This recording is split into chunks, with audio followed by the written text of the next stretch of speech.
kilala natin for their ability to make the people around them laugh and feel good. So ang tanong, paano kaya nila pinipili ang kanilang sarili para patuloy na makapagpasaya sa ibang tao?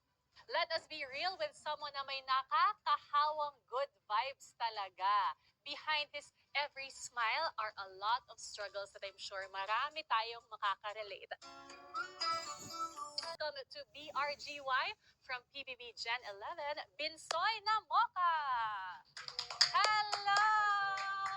Yee! Welcome, welcome. Have a seat. Thank you po. Binsoy, napapanood tayo ng ating mga kapamilya all around the world. Mag-hello ka sa kanila. Madami ning Bisaya nanonood around the world. Pwede kang mag-hello in Bisaya. Ay sa mga Bisaya, dira, pag-amping mo permente, God bless you. Dito si Binsoy, isa siya sa mga housemates na talagang sobrang kulay ng buhay. Kaya ka din napili, di ba? Hindi lang dahil sa good vibes, pero dahil sa lahat ng experience mo sa life. At yan ang babalikan natin ngayon. We are going to take a trip down memory lane. Pero maglalaro tayo ng game. Meron akong mga ibibigay na description sa'yo at huhulaan mo kung ano ang isang salita na tinutukoy ko. Okay po. Are you ready? Sige po, ready. Wah! Okay. First word. Pamilya. Magkakapamilya na usually hindi masyadong nagkikita pero kapag nagsama-sama, yon ang nangyayari. Reunion?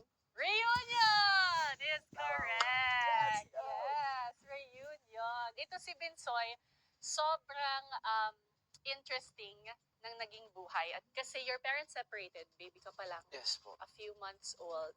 Tapos nung ikaw ay 10 years old, ikaw din ang naging tulay para magkabalikan sila. Opo. Pwede mo ba kwento yan sa Kasi nung months pa lang po ako, sabi ni Mama, naghiwalay daw po sila ni Papa. And then si Papa po, nakapag-asawa po ng pangalawang asawa, si Mama din po.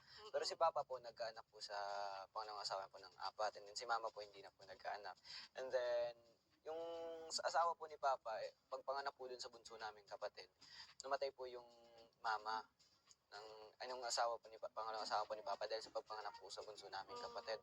And then, after that, ako po, naghahanap po talaga ako ng totoo ko pong ama kasi po, yung mahirap po kasi pag yung stepfather ko lang po yung kasama ko. So, sobrang experience po dong mga, sobrang, iba po yung mga naranasan ko po doon sa kanya. And then, after to that, hinahanap ko po yung papa ko. And then, yung mga time na po na yun, uso na po yung social media.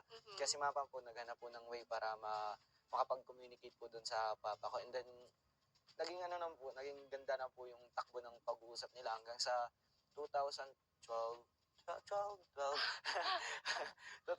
po, nagka-contact po sila hanggang sa, ayun na po, pumunta na po, lumuwas na po kami dito sa South Cotabato, pumunta na ako sa South Cotabato hanggang sa, nagbalikan na po sila.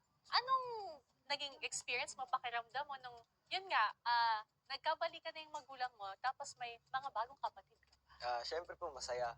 Dahil nung sa side po ng mama ko, ako lang po talaga ako lang yung isang inaaraw niya. Nung time po na nagbalikan nun sila, may akong kapatid. May 3 yung nakakasama kong kapatid.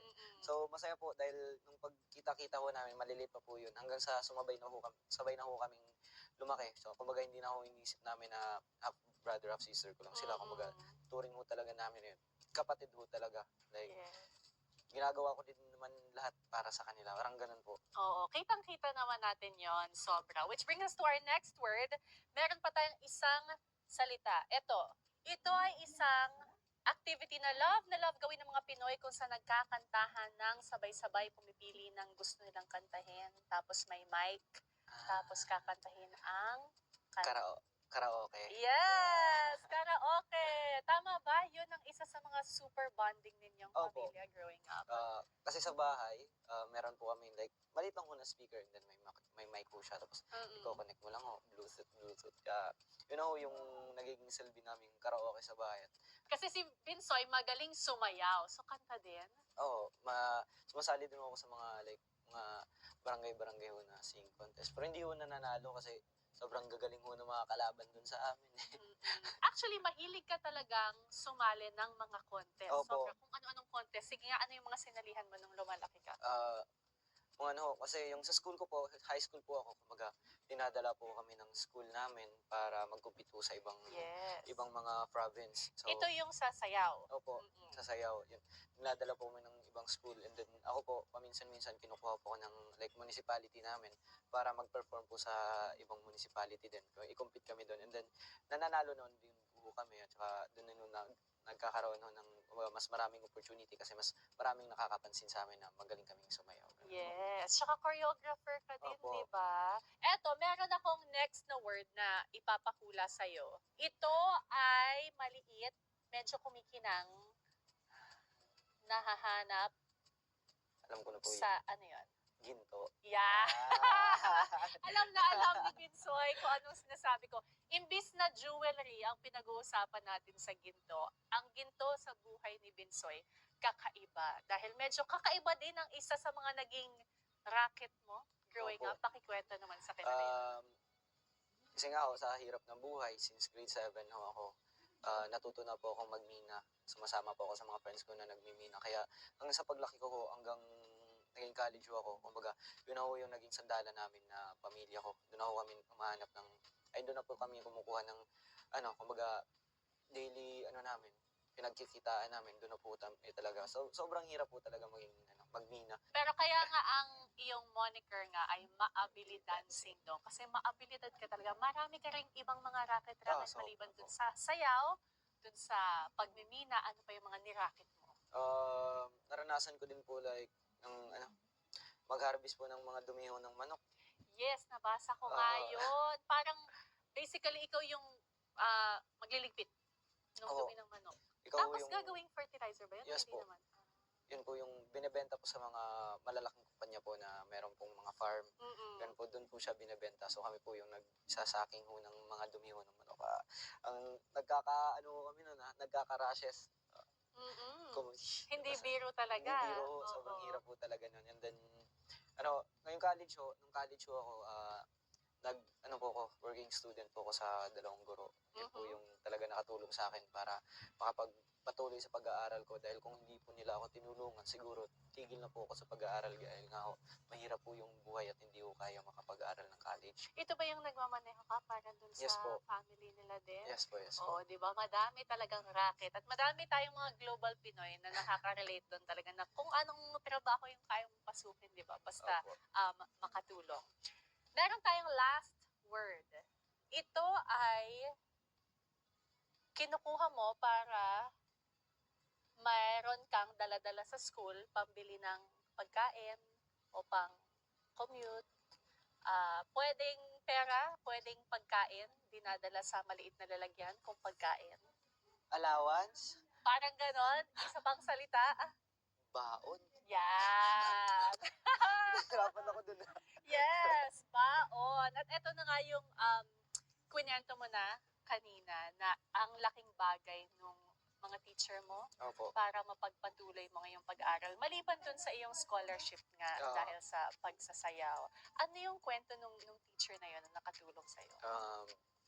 Kasi nung una po nun, teacher ko po sila sa school namin. And then, nakita po nila yung potential ko. And then, na-share ko din po yung life ko sa kanila. And then, dumating po sa point na sila na po yung tumutulong sa akin para matustusan po yung pang-araw-araw ko na gustusin. And binigyan po nila ako ng maraming racket para makapagpatuloy po sa pag-aaral. Sila po yung tumutulong sa akin. Kumbaga, tinuring ho nila ako bilang kapatid ho nila, bilang pamilya. Kahit hindi naman ho nila ako kadugo. And then, thankful din po ako sa mga friends ko ngayong college. Dahil kapag wala po akong makain, sa kanila po ako, sila po yung, kumbaga, tumatawag ko sa akin para, kumbaga, tinutulungan din po nila ako para makapagpatuloy din po sa pag-aaral ko. Yan po. Si Binsoy talaga meron siyang vibe na friend ng bayan.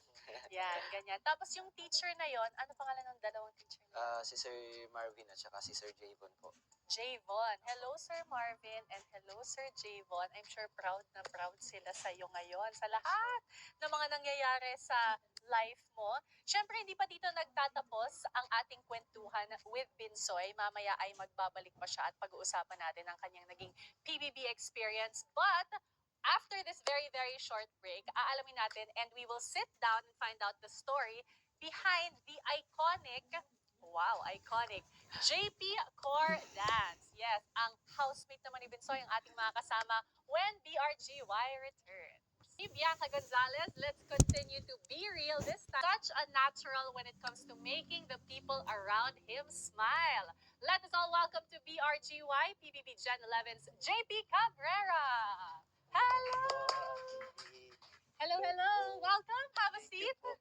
Ayan, si JP. Si JP actually, I still remember, ikaw kasi ay isa sa mga mas late Opo. na pumasok ng bahay ni Kuya. I think it was like 3 weeks after. And syempre, ever since then, napakarami nang nangyari. Tulad ng nasabi ko kanina, ang JP Core. Opo. So, nung nagbukas ka ng phone, paglabas mo ng bahay, tapos nalaman mo may JP Core, anong reaction mo? Yun, tuwang-tuwa po ako nun kasi grabe po yung mga edit ng tao sa akin. Mm-mm. Natatawa rin po ako sa sarili ko.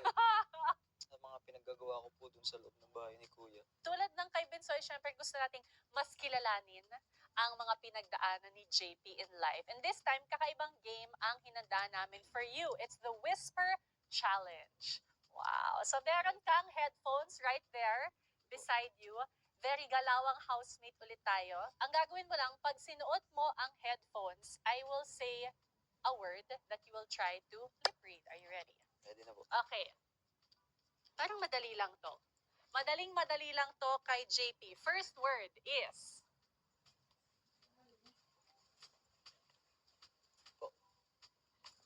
Pares. Yeah! Siyempre, super dali nung pares. Yan ang isa sa mga, I guess, parte ng buhay mo na Opo. nalaman ng mga viewers ng PBB. Ang Jepoy's paresan. Siyempre. So, hindi totoo ang balitang lubog ang paresan. po. In fact, paano nag-iba yung... Mas madami pong kumain at yung sa parisan namin at marami rin po nag-inquire ng parang Congratulations! So, ito ba ipapursue ninyo na parang papayag kayo na magka-franchise? opo. Yun, ipurpursue nga po namin sa mga nagpa-franchise po ng parisan namin. Yun, at malaking tulong din po ito sa business po. Nakakain ka na doon since lumabas ka ng bahay ni Kuya? Opo, nakakain na po ko. Eh, di tuwa-tuwa yung mga taong kumakain doon kasi nakita ka nila. Opo, dami nga po nagpapapicture po nung kumain po ako doon. Nung gabi po. Mm-mm. Ayun po. Happy ka? Happy po, masaya po talaga. Sobrang saya. Okay, meron tayong next word for you, JP. Ibalik mo lang ang iyong headphones. Okay, the word is... Tatay. Yeah! Ang bilis! Ang bilis makuha ni JP. Very, very fast. Oo. Alam mo, isa sa mga pinaka-shining moment mo sa loob ng bahay. Kasi ever since pumasok ka, either quiet, good vibes, nagpapatawa, Opo. until nagkaroon kayo ng nonchalant week kung saan hindi pwede mag-react ng mga housemates pero kwento mo ang life story mo. Tapos nag-iyakan lahat talaga. Grabe yun. Oh, thank you for sharing your life. I think parang doon ka naging tao sa mga housemates kasi feeling na parang happy-go-lucky pero ang dami mo ding pinagdaanan sa life. I know that when he was killed in 2015, isa yun sa naging sobrang motivation mo sa life. Ilan taon ka ba nun? 9 years old lang po ako nun. Grabe yung 9 Namatay years si daddy. old. Opo. So, at 9, anong klaseng motivation or drive yung nabigay nun sa'yo? Ang pangarap po kasi sa akin ni daddy nun, mag PMA po ako. Yun din po yung naging isang motivation ko pa. Sabi ko, paglaki ko, tari po ako. Isa yun sa mga naging, I guess, ambition mo in life. Opo. Pero naiba, kasi Naiba nung po. nag-senior high school ka, iba ang strand mo, mas parang business, Business na po ganyan. talaga. Dahil kasi kaya nag-business po, parang mas gusto ko na po yung parang yung kahit nasan ka, may Okay, we have a third word for you, JP. Ibalik mo ang iyong headphones. The word is...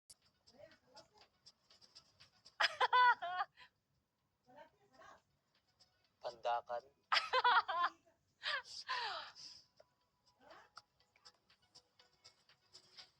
Batangas. Yan! In fairness, parang pandakan nga. No? May significance bang pandakan sa life mo? Or wala? Wala. Pandakan na po. But yes, Batangas. Okay, anong kwento ng Batangas in your life?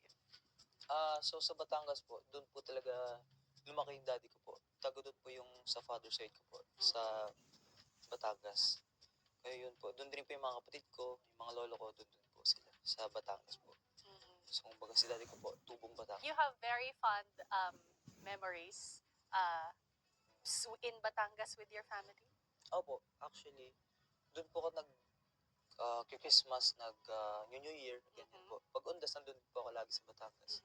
I know kasi that your family setup nga, especially after your dad passed, very type na modern family. Pero hindi siya teleserye dramahan. Hindi po. Very good ang iyong relationship with your tita Opo. and your siblings. Opo. Oo. Paano do you think nagawa mo yun? Na, di ba, hindi siya madrama pero magaan siya. Yun nga po, kasi, yun nga po, nung namatay po si daddy ko, yung mga kapatid ko po yung sumulubong sa akin. Siguro mga 2 days after namatay si daddy, pinakilala na po ako sa mga kapatid ko na tinanggap naman po nila ako. That was your first time meeting them? Opo, first time ko po yun. At yun po, wala rin po ako masabi kila tito, napakabait din po nila na tinanggap po nila ako. Bilang yun nga, anak po ni daddy, bilang kapatid po nila. Oh, ang ganda ng support system talaga ni JP. Meron tayong last word for you. And ito, feeling ko napakadali lang nito para sa'yo na mahulaan. The word is... Boxing. Yes, that is correct. At yan na nga, Opo. dun sa loob ng bahay ni Kuya, nakilala ngayong Opo. boxing move Yun, opo. na at first, akala ko parang wala lang, nag-shadow box ka lang. Pero you Opo. really box pala. Opo, nagbo-boxing po talaga ako. Kasi meron po akong nagtitraining po sa akin. Kasi one time po, siguro gumising po ako na maaga nun. And may nagbo-boxing po dun sa malapit sa bahay namin. Sabi ko, pwede po bang sumali? Sabi ko, sige, sali ka. Basta every morning. So yung tinraining niyo po ako ng siguro mga ilang buwan po. Mm-mm. Tapos, sabi niya, pagtas niya po ako i-training, ilalaban niya daw po ako ng boxing. Sabi ko, sige, ilalaban na po ako ng competition, ganyan. And nung nalaman po ni Mami na ilalaban po ako, hindi po pumayag si Mami. Ayaw na niya. Ayaw niya po. So, ang ginawa ko, yung naging ko na lang po yung boxing, parang hobby na lang po. Mm-mm. Hindi na yung talagang pang Manny Pacquiao Hindi na po talaga. levels. Ano na po ngayon? Actor na po yung gusto ko. Kasi syempre, actually nung sumali ka as a housemate, madaming nakakilala sa'yo kasi back then, sumali ka ng Especially for You. Opo, sumali po ako na especially for you po. Naging lang po, siguro experience lang din po sa akin. Mm-mm. Kasi first time ko po yung sumali sa mga ganun po. Mm-mm. Kinakabahan po talaga ako nung sumali ako dun. Ayun po, naging okay naman po yung pero hindi po ako napili. Okay lang, si Kuya naman ang pumili Kaya nga sa'yo. po, Yes. So mula dun sa military dreams, Opo. na may business dreams pa rin naman, ngayon Opo. gusto mo talaga maging actor na. Opo, maging actor. Maging award-winning actor. Ay, hindi lang basta-basta aktor. Award-winning actor. Papag-usapan natin ng mga future plans, dreams, and goals ni JP. And syempre, Binsoy is also going to join us for Why You're Still With Me, Bianca Gonzalez, and our guests for today, PBB Gen 11's JP and Binsoy. All right.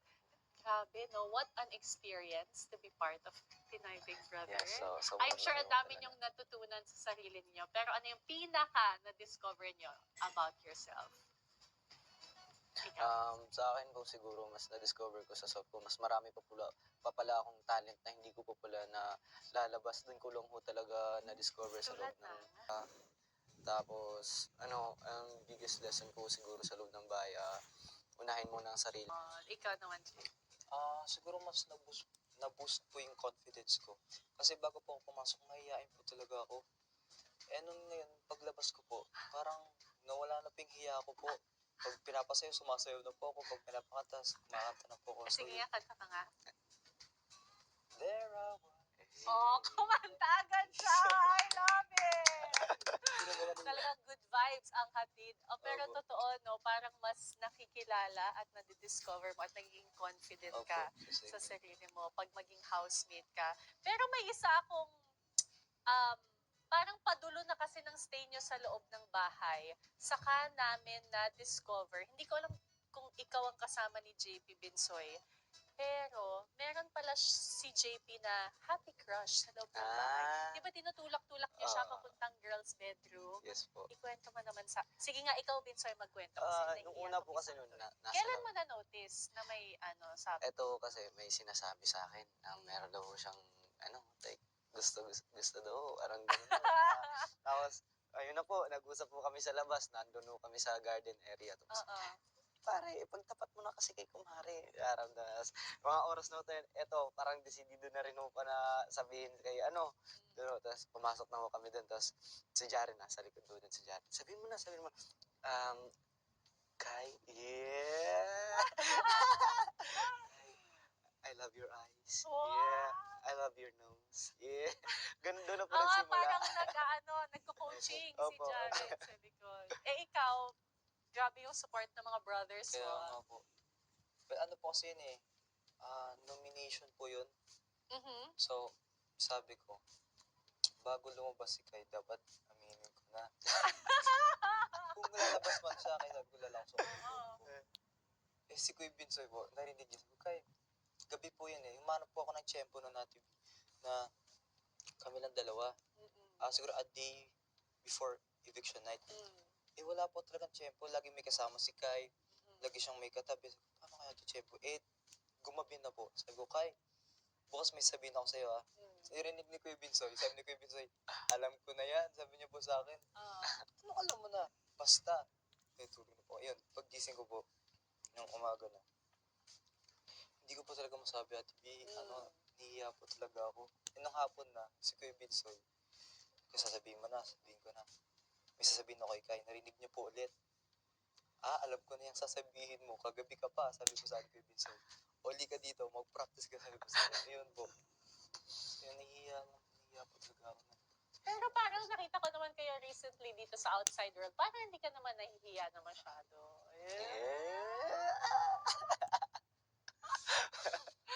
Kumusta yung feeling na now nakakapag-usap kayo ni Kai freely dito sa outside world? Wala nang lapel, wala nang... Minsan may phone camera pero wala nang camera. O kamusta dito sa outside world? Masaya po na nakapag-usap na po kami ng yung ibang housemates po na yung gusto po talaga namin pag-usapan, ganyan.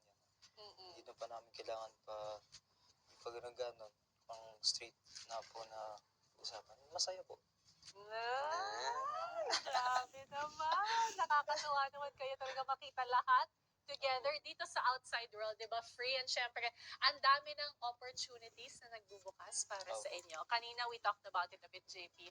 You do want to pursue acting. So, ano mga future plans mo? Like, ito ba ay mga workshops, ganyan? So, sa future plans ko po, gusto ko pong mag-workshop pa para mas lalo pong ma-improve yung acting ko and siguro voice lesson din po kasi To gusto ko rin po sing. kumanta po. And dancing na din po. Lahat na po. lahat para na. package. Pero if ever nga si JP, you're only 18, you do plan to still continue school? Opo, If ever? sabi ko po talaga mag-continue ng school po.